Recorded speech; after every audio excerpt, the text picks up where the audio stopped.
Are you leading a team of smart people, a team of subject matter experts, a team of techies, a team of people who are really, really good at what they do? This month, my focus is on how to lead and work stress-free, because this is something that comes up as I'm doing work with various clients. The fact that they are feeling stress or they are feeling pressure as they are doing their work or as they are leading. They are undergoing some kind of stress. Now, what happens when we move from a position of being good at what we do to a position of leadership? The people who are usually promoted to lead teams or to become leaders of teams are people who are either high achievers or high performers, which meant they were really, really good at what they did. Now, what happens when they move into leading others is they become a leader of people who are also really good at what they did. And this can be a shock because they are so used to being the one who is the subject matter expert, being the one who is the most knowledgeable, or being the one who is smart. Now, here they are leading people who are smarter than them, who are knowledgeable, and at times they are knowledgeable in things that even they do not understand because they are now leading a team. This can be a shock, and it's actually a shock to many people when you realize that you are now not the most knowledgeable, you are now not the subject matter expert, you are not the expert. There are now other people who are experts, and you are expected to lead them. Actually, one of the people who I interacted with on social media said for him the shock was too much that he just resigned because these people were smart. And especially in this day of technology where technology is moving at the speed of light, it's progressing and changing at the speed of light. You understand this in 9 months, something totally new has come up. It can be hard to kind of keep track or stay on course with what is going on. So for this gentleman, he just resigned. Another one, when he reached out to me, he told me the boys were showing him fire. As in, he used to be very good at what he did, but now his team that he's leading, which was also a large team, he was like, the boys are showing me fire. He did not know how he was going to keep pace with them, to actually keep running with them. But you see, the thing that you need to do as you're leading a team is to understand and to clarify your role. The role of a leader of a team is not to be the expert, is not to be the most knowledgeable, is not to be the techie, is not to be the subject matter expert.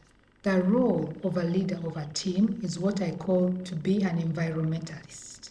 The leader of a team is meant to create an environment where his team can do the work they need to do that work well, thrive as they do the work, and excel as they do the work. That is your role as a team leader. You are the manager and the maintainer of the environment within which your team works. When I got promoted to lead a team of people, I was promoted and given an assignment to lead a team of people who were in another arm of the organization that I was in. They were in an arm of the organization that I knew very little about. I had interacted with them, but at a very high level. So most of the stuff that they did, I did not know. And here I was appointed to be the head of the team. So for the first 6 months, my team was teaching me about the work they did as I was leading them.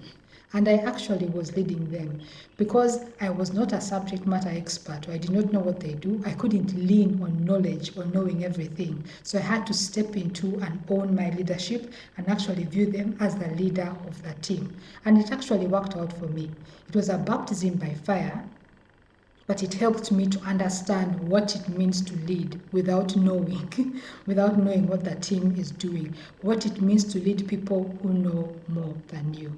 So how can you do this for yourself as you who is leading this team of techies, of smart people who say things and you feel like you need to ask them, what have you just said? What can you do? Number one is to understand what the team is doing. It's okay to not know everything. As a leader, that is not a requirement for you to be the smartest or the most knowledgeable. That is not a requirement as we have established. So it's okay for you to sit down with your team. As one of my former bosses used to do. He would go and sit down with the team member and have the team member walk him through the process, walk him through how they do their work, just so that he could understand enough for him to guide the process. And that's what you need to do, to actually just get down to their level and tell them, this thing that you talk about, I don't understand it. Can you walk me through what that means? Sit beside them and understand how do they do their process. This is not so that you can become more knowledgeable than them. It is so that you can maintain the process, manage the process, and support them well. So take time to understand what your team is doing. Take time to sit with them and let them walk you through what they are doing, tell you what their issues are, so that you can identify the gaps together, identify the strengths, and then come up with a process that supports them. The other thing that you can do is just to focus on guiding and supporting the process and the person. You do not need to focus on the task. This is what we call micromanaging, when you want them to tell you everything that they're doing. That's not your role as a leader of a team. Your role is to guide them, and your role is to support the process and the people, and just stay focused on that. If you understand what they do, then you know when you step into your role as leader, when you wear your hat as leader, you know how to support the process, you know how to guide the process, you also know how to support the person, and you know how to guide the person.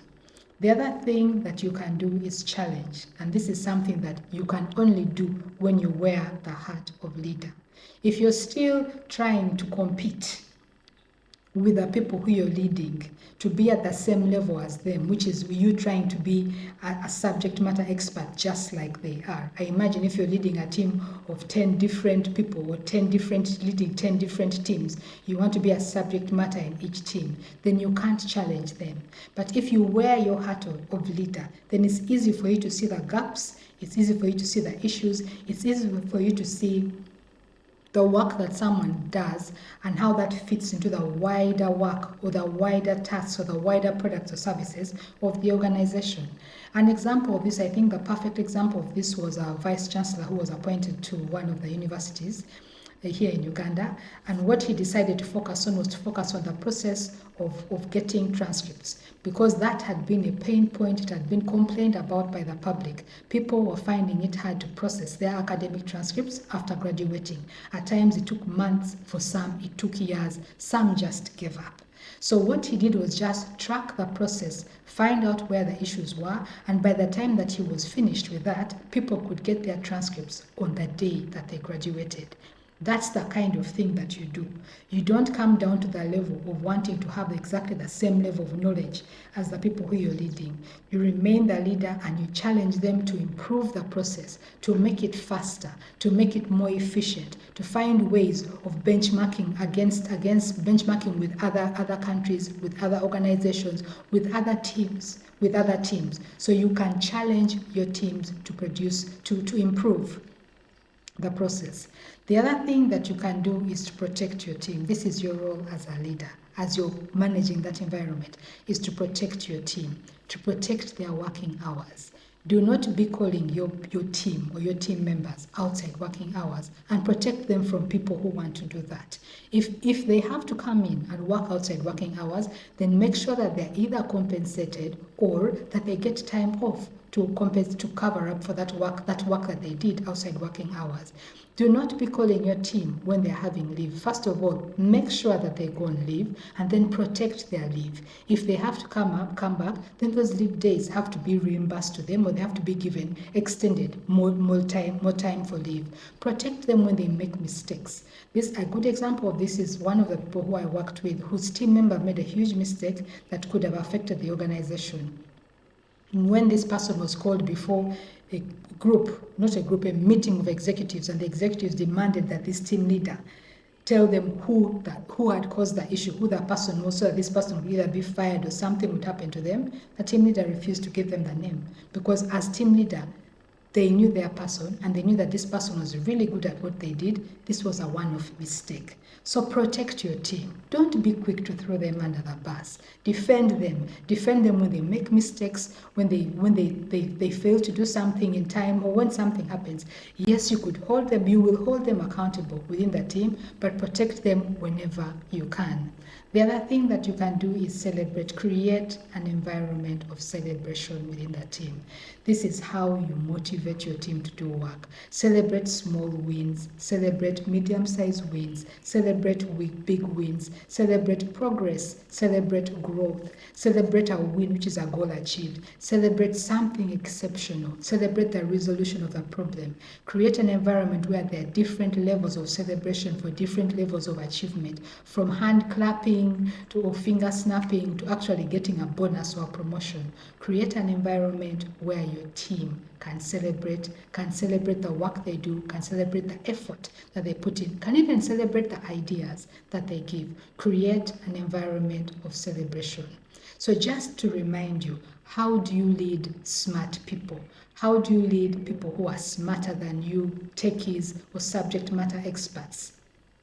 You lead them by creating an environment where they can do the work they need to do, they can do this work well, they can thrive as they work, and they can excel. That is how you lead smart people.